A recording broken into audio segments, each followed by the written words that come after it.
Assalamu alaikum dear students, welcome to English Keys channel. I am Muhammad Naeem and today we are going to study unit number 12 of English grade 11th and the topic of today's lesson is the blanket. It is written by Floyd Dell.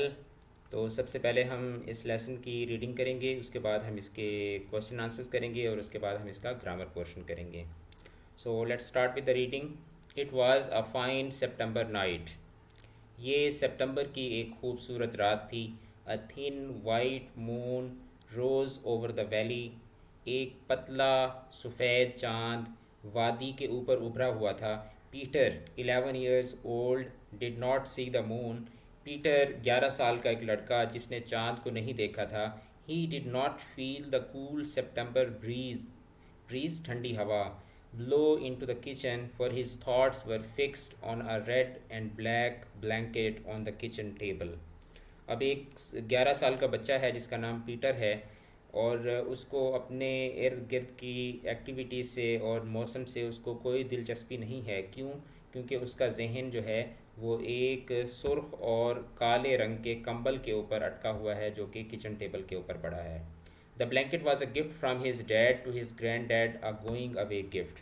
ये कंबल जो था ये उसके बाप की जानिब से उसके दादा को एक गोइंग अवे गिफ्ट था. गोइंग अवे गिफ्ट वो होता है जब कोई आदमी रुखसत हो रहा होता है और उसको आप गिफ्ट करते हैं तो उस गिफ्ट को गोइंग अवे गिफ्ट कहा जाता है.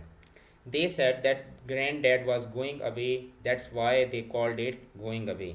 घर के सारे अफराद ये कह रहे थे कि दादा अब्बू रुखसत हो रहे हैं, वो जा रहे हैं, इसलिए उस गिफ्ट का नाम गोइंग अवे गिफ्ट था. Peter had not really believed his dad would send grand dad away. Peter को इस बात पर यकीन नहीं आ रहा था कि उसके उसके अब्बू उसके दादा अब्बू को यहाँ से रवाना कर देंगे. बट नाउ, लेकिन अब there it was the going away gift. लेकिन अब जो उसके दादा अब्बू को दिया जाने वाला तोहफ़ा था वो तोहफ़ा भी आ चुका था. Dad had bought it that very morning. उसी सुबह, जिस रात की ये बात है, उसकी सुबह उसके बाप ने ये गिफ्ट ख़रीदा था. And this was the last evening he and his grand dad would have with each other. और ये आज की रात उसके और उसके दादा अब्बू के दरमियान नशिस्त की आखिरी रात थी. Together the old man and the young boy washed the supper dishes. Supper जो शाम का खाना होता है उसको सपर कहा जाता है. तो उस छोटे बच्चे ने और उसके दादा ने मिलकर जो शाम का खाना था उसकी जो डिशेस थी, उसके जो बर्तन थे वो धोए. Dad had gone out. उसका बाप बाहर जा चुका था. With the women he was to marry. जिस औरत के साथ वो शादी करने वाला था उस औरत के साथ वो बाहर गया हुआ था. He would not be back for some time. थोड़ी देर के लिए यानी काफ़ी अरसे के लिए उसका बाप नहीं आएगा, यानी कि 2-4 घंटों के बाद उसके बाप ने वापस आना था. When the dishes were finish, जब उन्होंने बर्तन धो लिए, the old man and the boy went outside and sat under the moon. तो वो छोटा बच्चा और उसका दादा वो बाहर सहन में आ गए और जो जो चांद की रोशनी थी या चांद का नज़ारा था उसके नीचे बैठ गए. आई will get my harmonica and play for you, the old man said. उसके दादा ने कहा कि मैं अपना हारमोनिका बेसिकली एक छोटा बाजा होता है जो हारमोनियम की तरह ही होता है. हारमोनियम की का जो छोटा साइज़ है उसको आप हारमोनिका कह सकते हैं. I will get my harmonica and play for you, the old man said. I will play some of the old tunes. But instead of the harmonica he brought out the blanket. लेकिन उसका दादा जो था वो वो अपने harmonica की बजाय क्या लेकर आ गया? ब्लैंकेट लेके आ गया. It was a big double blanket. Now isn't that a fine blanket, said the old man. तो उसके दादा ने कहा कि देखो क्या ये खूबसूरत ब्लैंकेट नहीं है. Smoothing it over his knees. अपने टखनों पर जो है वो उस ब्लैंकेट को सीधा करते हुए उसके दादा ने कहा. And isn't your father a kind man to be giving the old man a blanket like this to go away with. और अब वो बूढ़ा आदमी अपने पोते को कह रहा है कि देखो तुम्हारा बाप एक बहुत ही अच्छा आदमी नहीं है कि उसने एक जाने वाले बूढ़े आदमी को इतना खूबसूरत तोहफ़ा दिया है. It cost something. ज़रूर इसके ऊपर ख़र्चा हुआ होगा. It did. Look at the wool in it. ज़रूर इसके ऊपर ख़र्चा हुआ होगा. ज़रा इसकी जो वूल है उसको तो देखो. And warm it will be these cold winters night to come. और ये जो आने वाली जो सर्दियाँ हैं उसकी जो ठंडी रातें होंगी उसमें ये कंबल कितना गर्म होगा. There will be no other blanket like it up there. तो जहाँ पे मैं जा रहा हूँ वहाँ पे इस जैसा कंबल किसी के पास नहीं होगा. It was like grand dad to be saying that. उसके दादा वो इसी तरह बातचीत कर रहे थे. He was trying to make it easier. और उसका दादा अपनी बात को बड़ी आसानी के साथ बयान करने की कोशिश कर रहा था. Ever since they had talked about going away, granddad had said it was his idea. जब से वो दोनों आपस में जाने की बात कर रहे थे तो उस दौरान दादा अबू ने क्या कहा कि ये जाने का जो आइडिया है ये मेरा है. इमेजिन, ज़रा तसव्वुर तो करो, living a warm house and friends to go to that building, that government place where he would be with so many other old fellows having the best of everything. तो अब उसका दादा जो है वो अपने पोते को, पीटर को समझा रहा है कि देखो, मैं एक ऐसी जगह जा रहा हूँ जहाँ पे जो है ना वो हर चीज़ होगी, गवर्नमेंट का दिया हुआ घर है और वहाँ पे सारी सहूलियात होंगी. But Peter had not really believe that would do it. लेकिन पीटर को इस बात पे यकीन नहीं आ रहा था कि उसका बाप जो है वो अपने बाप के साथ ऐसे करेगा. Until this night when he brought home the blanket, हत्ता कि वो उस रात को जब उसका बाप जो था वो अपने साथ कंबल लेके आया. Oh yes, it's a fine blanket, Peter said and got up and went into the house. Peter ने ये कहा और उठ के घर चला गया. He wasn't the kind to cry and besides he was too old for that. वो इस तरह का बच्चा नहीं था कि जो रोने लग जाते हैं. और दूसरी बात यह है कि वो अभी इसके लिए अब वो बहुत छोटा था कि मतलब कि वो इन चीज़ों को समझ सके. He had just gone in to get grand dad's harmonica. वो अंदर इसलिए गया था ताकि वो अपने दादा अबू का हारमोनिका ले आए. The blanket drop to the floor as the old man took the harmonica. जब उसके दादा ने हारमोनिका को पकड़ा तो कंबल नीचे गिर गया. It was the last night they would have together. Neither the old man nor the young boy had to say a word. ना तो उसके दादा ने कुछ कोई लफ्ज़ बोला अपने मुंह से, ना उस बच्चे ने बोला. Grand dad played a few notes and then said. उसके दादा ने चंद नोट्स, यानी कि जो म्यूज़िक के नोट्स होते हैं, चंद धुनें उसने बजाईं और कहा, यू रिमेंबर दिस वन, कि ये जो अभी मैं धुन बजाने लगा हूँ ये तुम हमेशा याद रखोगे. The thin moon was high over head and the gentle breeze blew down the valley. जो पतला चांद था वो अब उनके सरों पर था और एक ठंडी हवा वादी में चल रही थी. The last time Peter thought. Peter ने सोचा कि शायद ये आखिरी दफ़ा है. He would never hear grand dad play again. वो अपने दादा अबू को हारमोनिका बजाते हुए शायद दोबारा कभी नहीं सुनेगा. It was well that dad was moving to a new house. ये तो तय था कि उसका बाप एक नए घर में शिफ्ट हो रहा था, अवे फ्राम हेयर, जो यहाँ से काफ़ी दूर था. He did not want to sit here outside on fine evenings under a white moon with grandad gone. अब वो पीटर जो है वो ये कह रहा है कि जब दादा वो भी चले जाएंगे तो वो भी इस घर के अंदर रहना पसंद नहीं करेगा. The music ended and the two set for a few minutes in silence. तो वो जो उसका दादा जो धुन बजा रहा था वो धुन ख़त्म हुई और चंद लम्हों के लिए वो खामोशी में बैठ गए. Then grand dad spoke. फिर उसके दादा अबू बोले, हेयर इज़ समथिंग हैप्पियर. अब मैं तुम्हें एक खुशी वाली धुन सुनाता हूँ. Peter sat and looked out over the valley. Peter बैठ गया और उसने वादी की जानिब देखा. Dad would marry that girl. मेरा बाप उस औरत से शादी करेगा. Yes, that girl who had kissed him and who had said she would try to be a good mother to him and all that. तो फिर उसको याद आया कि ये वही लड़की थी जिसने उसके बाप को बोसा दिया था और पीटर को कहा था कि वो उसके लिए एक अच्छी माँ बनेगी, और इस तरह की उसने बातें की थी. The tune stopped suddenly and grand dad said. अचानक वो जो धुन बजा रहा था उसका दादा, वो धुन रुकी और उसके दादा ने कहा, इट्स अ पुअर टून. ये मज़े की टून नहीं है, except to be dancing to, लेकिन हाँ इसके ऊपर नाचा जा सकता है. And then it's a fine girl your father is going to marry. और फिर उसके दादा ने कहा कि तुम्हारा बाप जिस लड़की से शादी कर रहा है वो एक अच्छी लड़की है.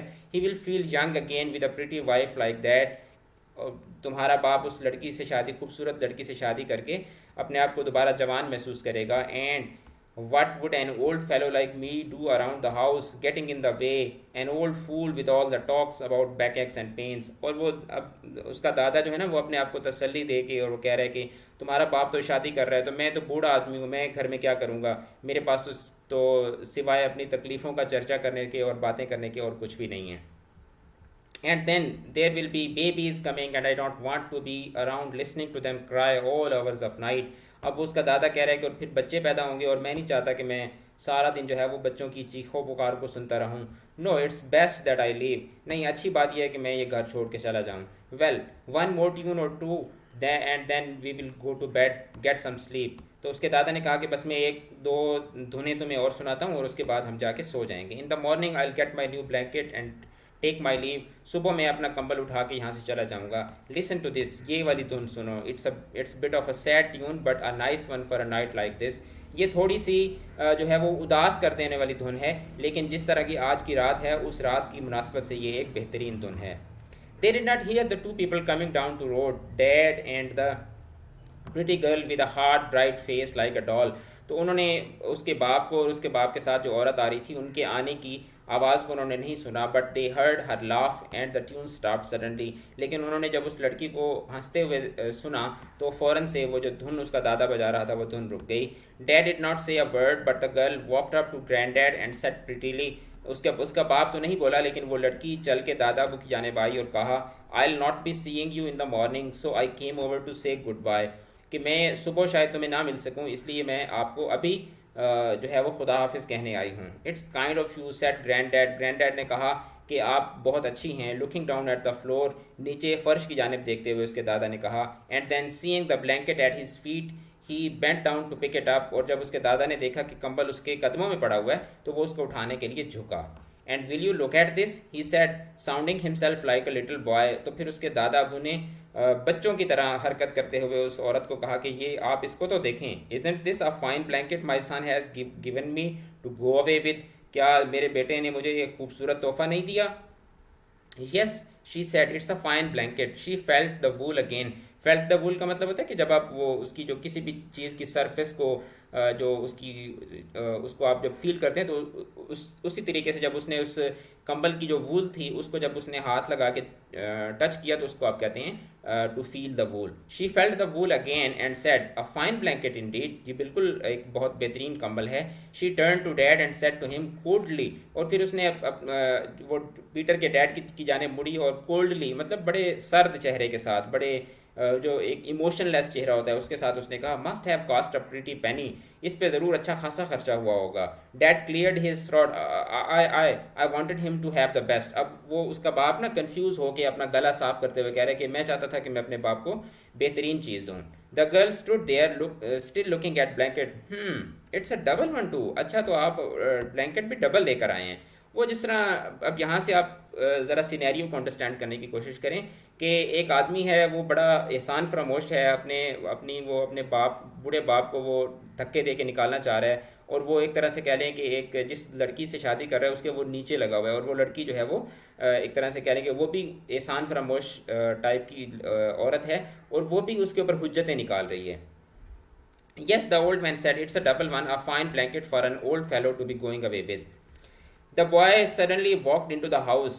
He could hear the girl still talking about the expensive blanket. He heard his dad get angry in his slow way.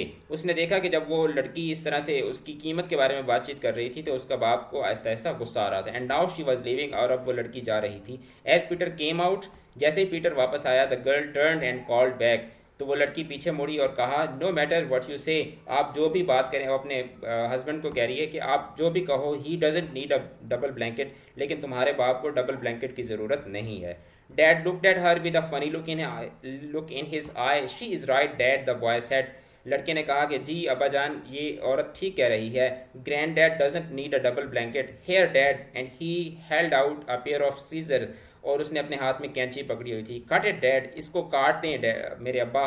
Cut the blanket in two, तो आप इस ब्लैंकेट को दो हिस्सों में तकसीम कर दें। Both of them looked at the boy surprise. तो वो उसके बाप ने भी और उसके दादा ने भी और उसकी औरत ने भी उन सब ने पीटर की जानिब बड़ी हैरानगी से देखा। Cut it in two, I will tell you dad and keep the other half. तो लड़का कह रहा है कि मैं अब्बा जान, मैं आपको कह रहा हूँ ना कि आप इसके दो हिस्से कर लें और एक हिस्सा रख लें। That's not a bad idea said grand dad gently. तो उसके दादा अबू ने बड़े खुश इखलाकी से कहा कि ये वैसे आइडिया बुरा भी नहीं है। I don't need such a big blanket, मुझे इतने बड़े ब्लैंकेट की ज़रूरत भी नहीं है। Yes, the boy said, a single blanket is enough for an old man when he is sent away. जब किसी बूढ़े आदमी को घर से निकाला जा रहा होता है तो उसके लिए सिंगल ब्लैंकेट काफ़ी है। Will save the other half dad, हम जो दूसरा हिस्सा है उसको संभाल के रख लेते हैं। It will come in useful later, ये बाद में काम आएगा। Now what do you mean by that, ask dad. तो उसके बाप ने पूछा कि इसका क्या मतलब है। I mean said the boy slowly that I will give it to you dad when you are old and I am sending you away.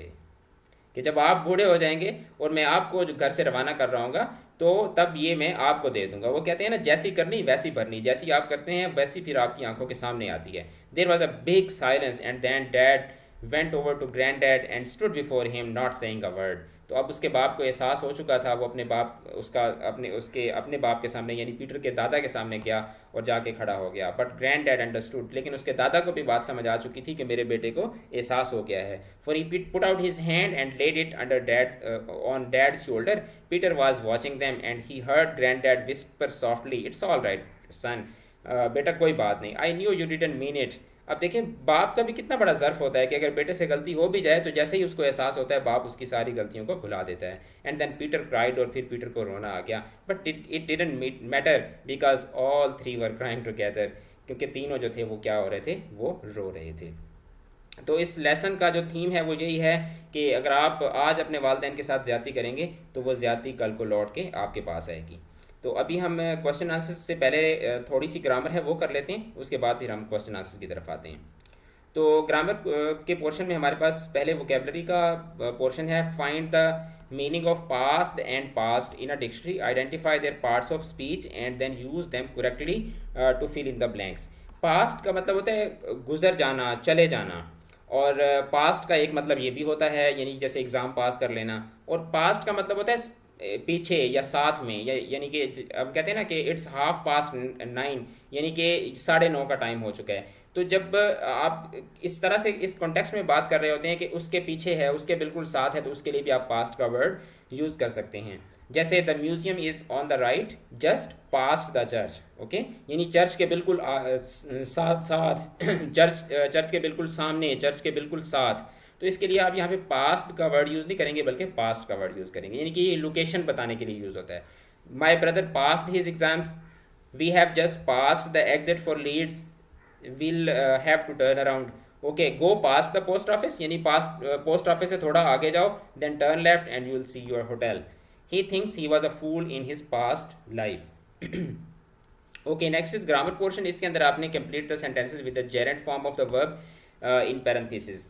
तो बच्चे जेरेंट बेसिकली, यहाँ पे मैं आपको थोड़ा सा बता देता हूँ कि जेरेंट क्या होता है। जेरेंट बेसिकली आईएनजी फॉर्म होती है, जिस तरह आप यहाँ पे देख रहे हैं, painting, playing, swimming, smoking, making, cooking वगैरह वगैरह। लेकिन ये आईएनजी फॉर्म जो है ये वर्ब की फॉर्म में वहाँ पे यूज़ नहीं होती, बल्कि ये जो है जब आईएनजी फॉर्म जो है ये सब्जेक्ट के तौर पर या ऑब्जेक्ट के तौर पर यूज़ होती है तो उसको हम जेरेंट कहते हैं। जैसे मिसाल के तौर पर आप अगर कहते हैं कि swimming is my hobby, okay, तो यहाँ पे स्विमिंग जो है ये वर्ब के तौर पर यूज़ नहीं हो रहा, यहाँ पे जो है वो ये यहाँ पे जेरेंट के तौर पर यानी कि सब्जेक्ट के तौर पर यूज़ हो रहा है, तो इसलिए हम इसको जेरेंट कहते हैं। यानी जेरेंट वो नाउन होता है जिसकी शक्ल जो है वो वर्ब वाली होती है, यानी शक्ल के हिसाब से तो वो वर्ब लगता है, लेकिन वो जो अपना अमल होता है या उसका जो सेंटेंस के अंदर जो रोल होता है उसके एतबार से वो क्या होता है, वो नाउन होता है। जैसे अगर आप कहते हैं कि पेंटिंग इज़ माई हॉबी, ठीक है, तो पेंटिंग इज़ माई हॉबी के अंदर पेंटिंग जो है ये वर्ब के तौर पर यूज़ नहीं हो रहा बल्कि सब्जेक्ट के तौर पर यूज़ हो रहा है, तो यहाँ पे ये जेरेंट होगा। लेकिन अगर आप कहते हैं कि she is painting a picture,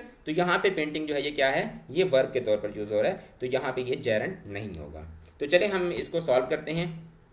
she is good at painting, he is crazy about playing, I don't like playing cards, they are afraid of swimming in the sea. अब इसके अंदर देखिए ना जो वर्ब है वो अफ्रेड है, यहाँ पे स्विमिंग जो है ये क्या है, ये वर्ब के तौर पर नहीं आ रहा। We should give up smoking, Sammy dreams of being a doctor, he is interested in making friends, my uncle is afraid of going by plane, we insist on cooking the dinner ourselves. अच्छा, अब इसमें आप activity B में क्या करना है कि use the verb in parenthesis either as gerund और द इन्फिनेटिव। अब इन्फिनेटिव में क्या होता है कि आप वर्ब की फर्स्ट फॉर्म ऑफ वर्ब के साथ क्या लगा देते हैं, टू लगा देते हैं, जैसे to cook, to eat, to play, to write, to listen, to advice. तो इस तरह के जो वर्ब्स होते हैं उनको इन्फिनेटिव वर्ब्स कहा जाता है।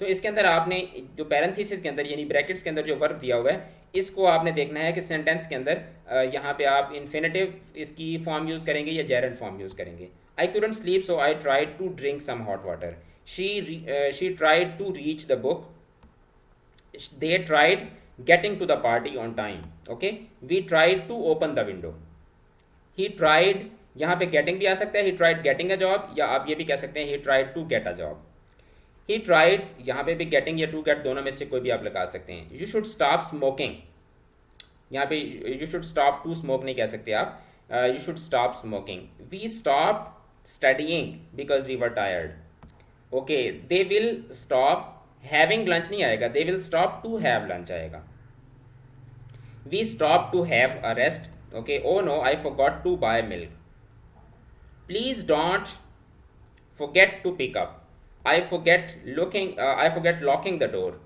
Have we studied this before? I have forgotten learning it. Please remember to bring your homework. I remember going to beach as a child. Finally, I remembered bringing your book. Here it is. Do you remember eating steak? I regret telling you. I regret telling भी यहाँ पे आ सकता है, to tell भी आ सकता है. Last activity है replace the gerund by an infinitive and infinitive by a gerund in the following sentence. यानी कि जहाँ पे इन्फिनेटिव है उसको आप जेरेंट के साथ रिप्लेस कर दें और जहाँ पे जेरेंट है उसको इन्फिनेटिव के साथ रिप्लेस कर दें. अब जेरेंट में क्या होता है, जेरेंट के अंदर जो है वो आईएनजी फॉर्म होती है. यानी कि लाफ है तो लाफ के साथ आईएनजी लगा देंगे तो जेरेंट बन जाएगा, और अगर लाफ के शुरू में टू लगा देंगे तो वो इन्फिनेटिव बन जाएगा. तो आपने यहाँ पे जो इन्फिनेटिव्स हैं उनको आपने जेरेंट में चेंज करना है और जो जेरेंट है उनको इन्फिनेटिव में. तो टू लाफ को आप लाफिंग कर देंगे, जिस तरह laughing is better than to frown को कर देंगे फ्रॉनिंग. इस तरह राइटिंग है तो राइटिंग को टू राइट कर देंगे. ही लाइक्स टू कलेक्ट है तो आप कर देंगे he likes collecting books. Flying है तो यहाँ पे to fly kite is a good sport, but to bat की जगह पे आप बैटिंग कर देंगे. ठीक है. ही लाइक्स टू रीड है तो आप कर देंगे he likes reading and to write को आप कर देंगे writing. He likes reading and writing. Okay. She likes to cook and to paint. Seeing is believing को आप कर देंगे to see is to believe. She loves making dolls है तो आप कर देंगे she loves to make dolls. To wait for people, अब टू वेट है तो waiting for people. To sell है तो आप यहाँ पे सेलिंग कर देंगे. अब decide whether the following sentence contains a Geraint और अ प्रोग्रेसिव. प्रोग्रेसिव यानी कि जो आईएनजी फॉर्म होती है उसको प्रोग्रेसिव यानी कि जो कॉन्टीन्यूस टेंस के अंदर जो फॉर्म यूज होती है. अब यहाँ पे आईएनजी फॉर्म है तो ये यहाँ पे ही लाइक्स रीडिंग बुक्स. अब इसके अंदर लाइक्स वर्ब आया हुआ है, यहाँ पे रीडिंग जो है ये क्या है, ये प्रोग्रेसिव नहीं है बल्कि क्या है, जेरेंट फॉर्म है. ही इज रीडिंग बुक्स, तो अब यहाँ पे क्या है, ही इज रीडिंग, वो किताब पढ़ रहा है, तो यहाँ पे रीडिंग वर्ब के तौर पर है तो इसलिए ये प्रोग्रेसिव होगा. Reading books can be great fun, अभी इसमें कैन भी जो है ये वर्ब है और ये रीडिंग बुक्स जो है यहाँ पे रीडिंग क्या है, ये जेरेंट के तौर पर आया हुआ है. He is interested in reading books, ये भी जेरेंट है. ही वॉज रीडिंग बुक्स, तो यहाँ पे ये वॉज क्या है, ये प्रोग्रेसिव है. ही हैज़ बिन रीडिंग, ये भी प्रोग्रेसिव है. Instead of reading books Henry went to bed, ये भी प्रोग्रेसिव है. Do you like reading books, इसके अंदर जेरेंट है. He had been reading books, progressive है. His hobby is reading books, ये क्या है, जेरेंट है. तो ये हमने ग्रामर पोर्शन कर लिया. अब हम करते हैं इसके question answers.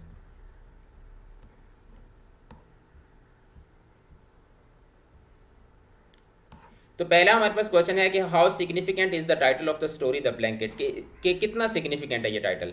So the story reveals the hypocrisy and cruelty of modern man in relationships. The title the blanket is significant because blanket is a superficial element of warmth, यानी कि गर्मी देने का एक जो है वो क्या है, सुपरफिशियल तरीका है. The writer has symbolize the word blanket as a commodity which is the alternate of real warmth of relationships. यानी कि जो मुसन्निफ है उसने इस सबक का नाम ब्लैंकेट इसलिए रखा है क्योंकि वो जो गर्मी थी ना, वो गर्मी मिलनी चाहिए थी प्यार की, लेकिन उसका जो पीटर का बाप था वो पीटर के दादा को अपनी प्यार की जो तपिश होती है या जो प्यार की हरारत होती है वो देने की बजाय उसको क्या दे रहा था, एक आर्जी चीज़ ब्लैंकेट दे रहा था. Instead of giving real comfort of relationship a son gives a piece of blanket to his father to rationalize his act of cruelty. यानी कि अपना जो उसका जुल्म था और जो उसकी खुदगर्जी थी उसके बाप की, उसको वो तसल्ली देने के लिए, ठीक है, वो जैसे एक आदमी जुल्म करता है तो वो अपने फिर जुल्म को के ऊपर पर्दा डालने के लिए वो फिर कोई नेकी कर रहा होता है, तो इस तरह से उसका बाप कर रहा था. Question number 2 is that analyse the conflict in the story how it is resolve. कि इस कहानी के अंदर कॉन्फ्लिक्ट क्या है और वो कॉन्फ्लिक्ट कैसे रिजॉल्व हुआ है. So Peter's granddad is going to old age home, a public shelter made for old people. Apparently he is happy that his son has given him a fine blanket, but in his heart he is sad and Peter knows it. The tension between Peter's dad and granddad is the major conflict of this story, and the conflict is resolved when Peter cuts the blanket into two pieces to realize his father the universal theme of tit for tat. यानी कि conflict इसके अंदर ये होता है कि जो Peter के बाप और उसके दादा के दरमियान चल रहा होता है, तो वो कॉन्फ्लिक्ट रिजॉल्व कहाँ पे होता है, जब पीटर जो है वो आके उस ब्लैंकेट के दो हिस्से करता है. Question number 3 is analyse the tone of the story. Is it joyous और सोरोफुल. तो the tone of the story is sorrowful because the topic, story line and subject matter is very serious and emotional. It describes the cruelty and selfishness of son towards his father. The writer has dramatized the story in a very sorrowful twin.